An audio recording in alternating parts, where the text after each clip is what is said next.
Now let's move on to the P-47's most well-known mission, ground attack. We'll start with some air-to-ground gunnery and look at techniques for achieving accuracy while strafing. I have 2 strafe pit targets set up just off our nose to the left. You'll see them marked with red smoke. Press spacebar when you're ready to begin, and we'll go over set up and execute a strafe attack on that location. We looked at theory of operation for the gun system in the last lesson, so let's skip straight to the setup.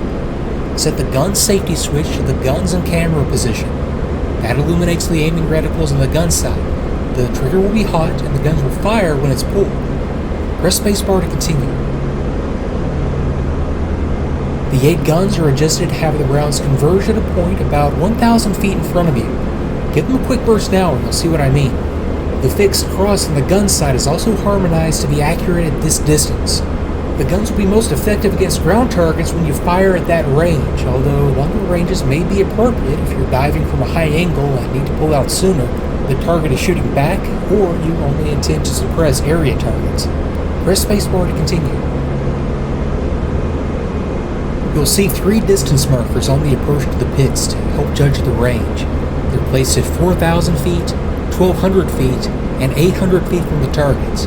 You'll get the best results if you fire between the 1,200 and 800 foot markers. The 800 foot marker is the foul line and your cue to cease firing. Press spacebar to continue.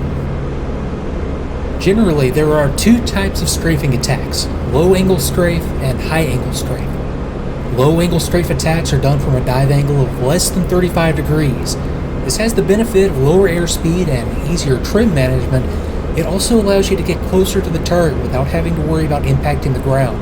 The gun sight's harmonized for this situation, so the fixed cross will usually be very accurate. This makes a shallow dive a more consistent option, but it should not always be used in combat. The shallow run into the target is supposed to be ground fire much longer than the high angle. Press spacebar to continue. High angle strafe attacks are performed at dive angles greater than 35 degrees. This requires rolling on the target from higher altitude, usually about 4,000 to 5,000 feet above the target, so it keeps you out of range of ground fire longer. The downside is that higher speeds are achieved as you dive, and you can find yourself fighting aircraft trim as you attempt to stay lined up on the target. You must also fire from longer range to give yourself time to pull out of the dive. This and the higher speed throws the gun sight's harmonization off, so the cross is not always going to be accurate. You'll have to develop a feel for where to aim based on the dive angle and airspeed you use. I recommend starting with a low angle strafe like we're set up for now, but try high angle at the end if you would like. Accuracy using that technique should be your goal. Press spacebar to continue. Now let's have a closer look at the gun sight and how to aim against ground targets. For aerial gunnery, we use the computing and gyro sight, and it's far too sensitive to small bank adjustments to be useful here. For air-to-ground gunnery, we're going to ignore it and only use the fixed sight. Firing at a target from about 1,000 foot range with the cross on target should result in a hit, but it's never that simple.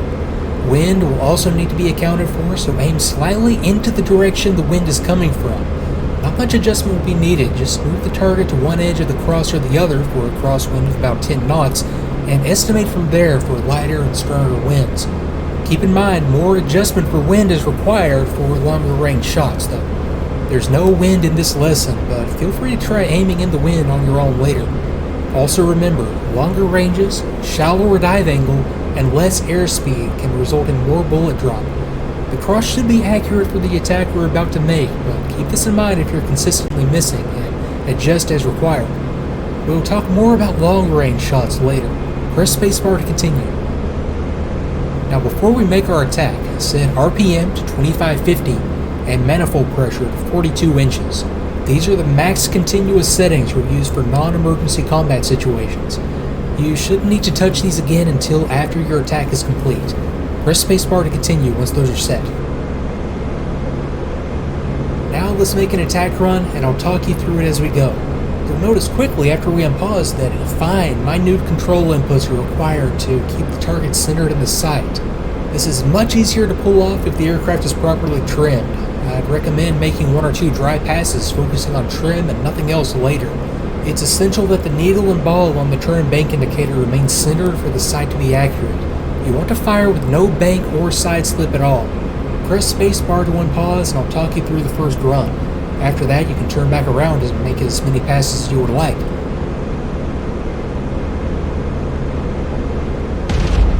Okay, roll left and line up with the target. You'll not always want to roll in from this far out, so try lining up closer in later to get a feel for how much distance you need. The shorter the approach, the less you're exposed to ground fire. Start with the gun sight crossed just short of the target and let it slowly track up along the ground. This will happen naturally as the range decreases, so let the geometry of the situation help you out. Ideally, it'll reach the target exactly when you reach firing range.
Spacebar when you're ready to move on, so right now, use a fire with long range.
skill, especially in the shot angle, to isn't.